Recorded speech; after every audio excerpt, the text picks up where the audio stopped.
les médias francophones publics. Radio France, RTBF, Radio-Télévision Suisse, Radio-Canada.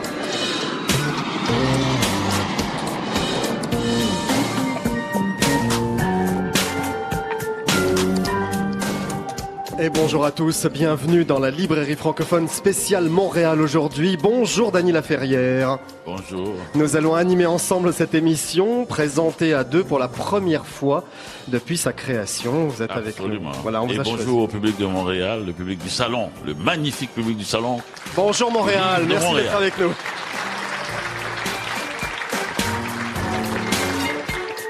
Vous allez vivre avec nous à distance, avec Dany Laferrière de l'Académie française, l'ambiance de cette 41e édition du Salon de Montréal. C'est un grand écrivain québécois qui a marqué la littérature et le théâtre francophone de notre époque. Michel Tremblay. Michel Tremblay publie un livre de confidences.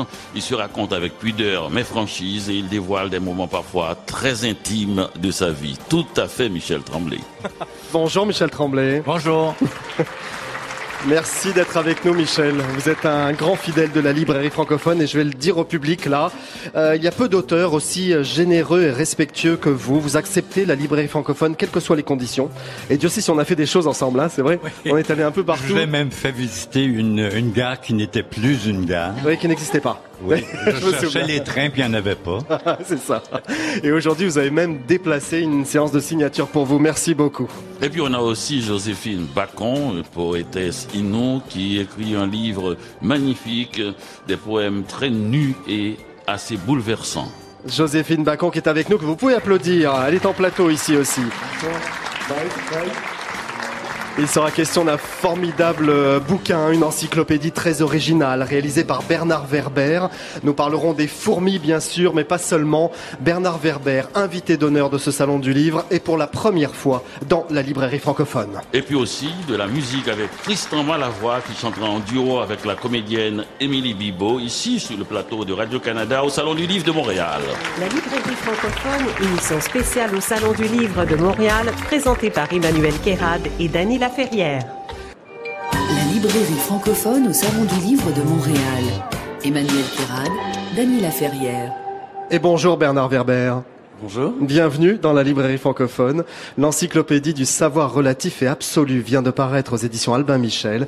Depuis plus de 20 ans, vous la complétez et vous racontez que depuis l'âge de 13 ans, vous collectionnez les histoires. Oui, parce que j'ai un petit problème, j'ai très peu de mémoire, donc il faut que je note tout, et j'ai peur d'oublier les choses extraordinaires que j'ai rencontrées dans la vie. J'ai l'impression que toutes les vies sont extraordinaires, le seul problème c'est d'oublier. Ouais. Donc, il faut que je note et en même temps il faut que je partage. C'est-à-dire une fois que j'ai trouvé ça, il faut que je fasse découvrir ça aux Oui, c'est un travail de recherche comme ça, qui Oui. vous a inspiré d'ailleurs pour tous vos livres. On y retrouve évidemment les fourmis qui ont fait votre réputation.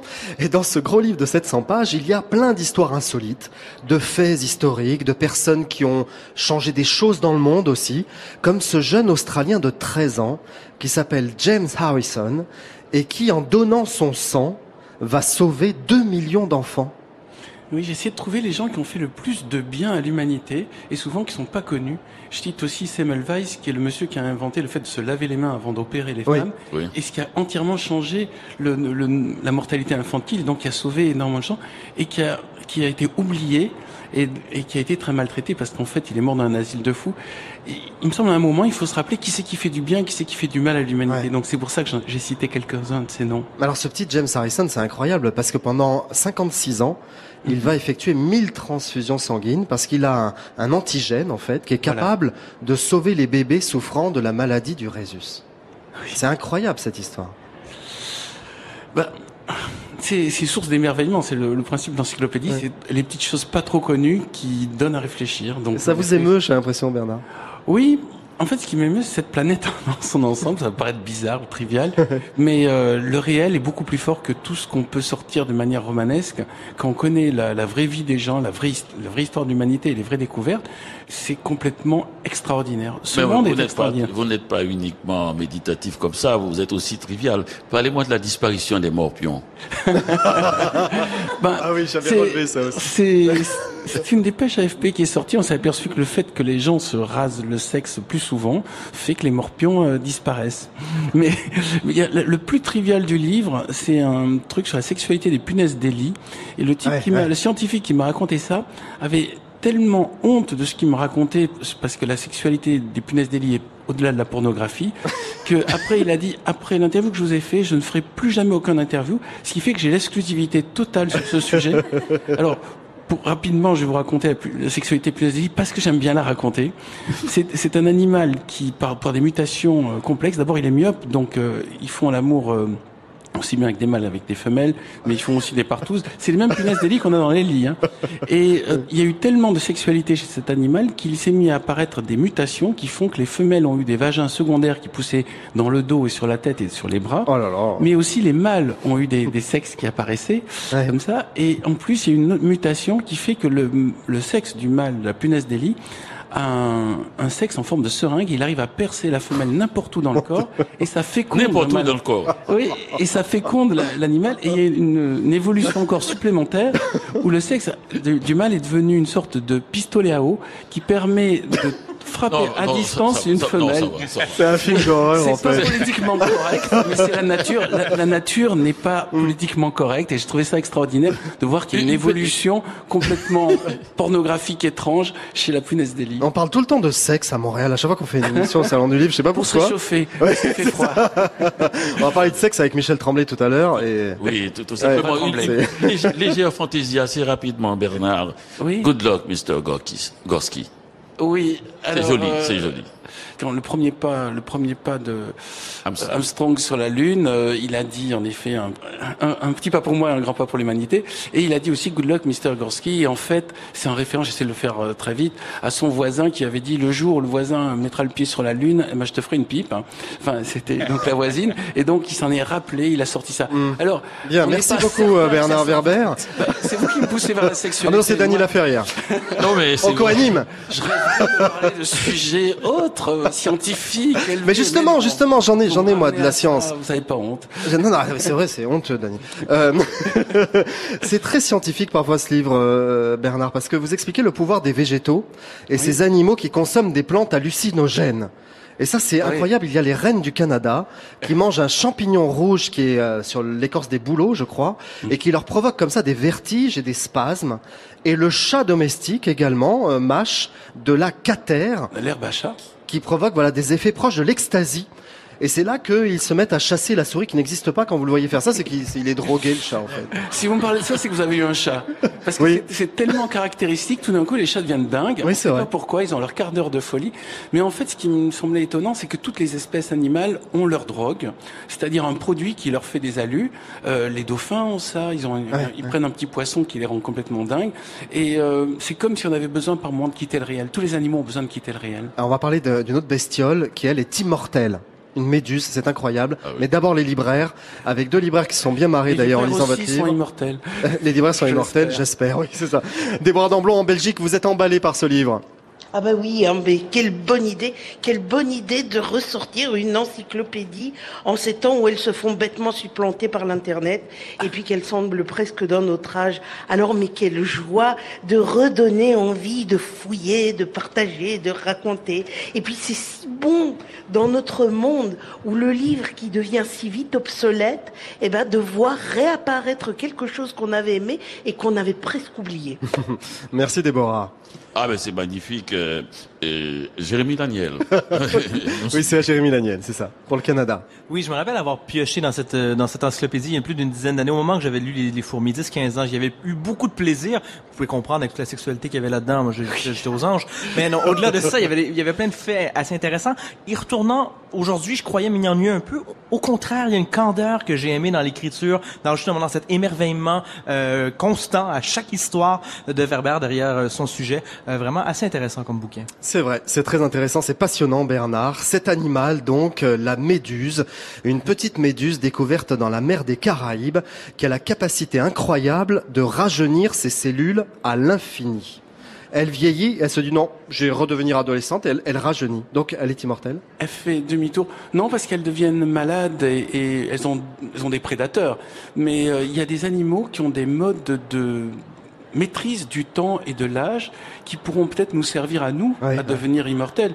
Et c'est vrai que il y a nous avons dans la nature probablement des solutions à tous nos problèmes. C'est juste que on n'y fait pas attention. Par exemple, il y a un crapaud qui existe au Canada qui a la capacité d'être congelé et d'être dégelé, c'est-à-dire qu'on peut faire la cryogénisation qui marche. Ça marche que sur ce crapaud et donc ça pourra nous servir à faire de la cryogénisation qui fonctionne, alors que pour l'instant on n'arrive pas à maîtriser la cryogénisation.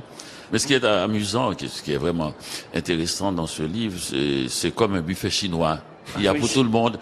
On ne s'arrête pas sur un seul thème. On change, même à l'intérieur d'un grand thème, on change tout le temps d'histoire, des histoires graves, des histoires intéressantes, des histoires scientifiques, des gens illustres. Et tout cela nous rappelle cette époque où l'on découvrait comme ça dans la bibliothèque familiale un almanach, des magazines avec, et c'est bien fait. Le papier est bien, la typo, et c'est tout à fait bien. Ouais, c'est un bel images objet, aussi. Il y a quelque chose vraiment de l'ordre de la nostalgie.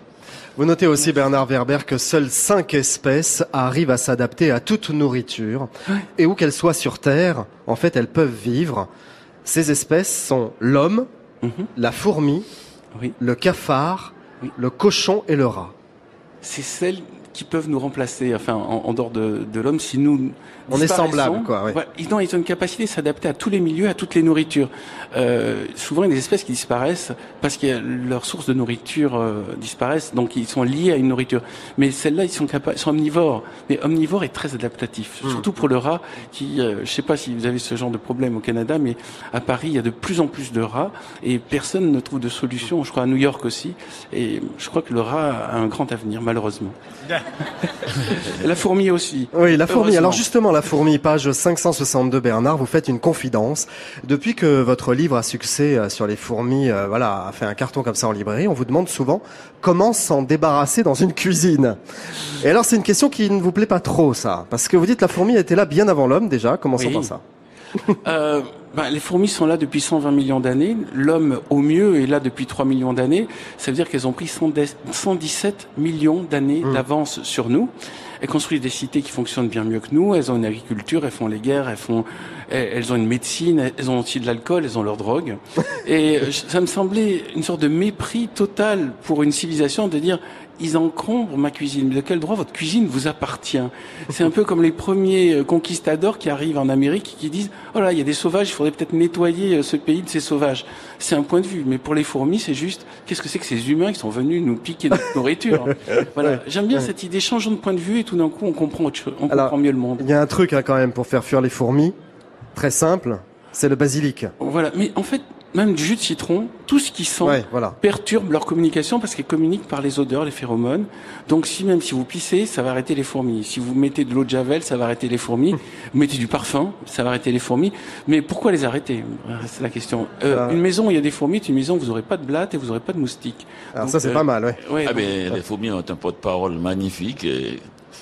C'est Bernard, c'est sûr. C'est une fourmi d'ailleurs. Non, mais elles nous font beaucoup de bien, mais on leur dit pas merci, c'est dommage. Vous êtes un grand gourmand, Bernard Werber, car il y a aussi des recettes dans cette encyclopédie.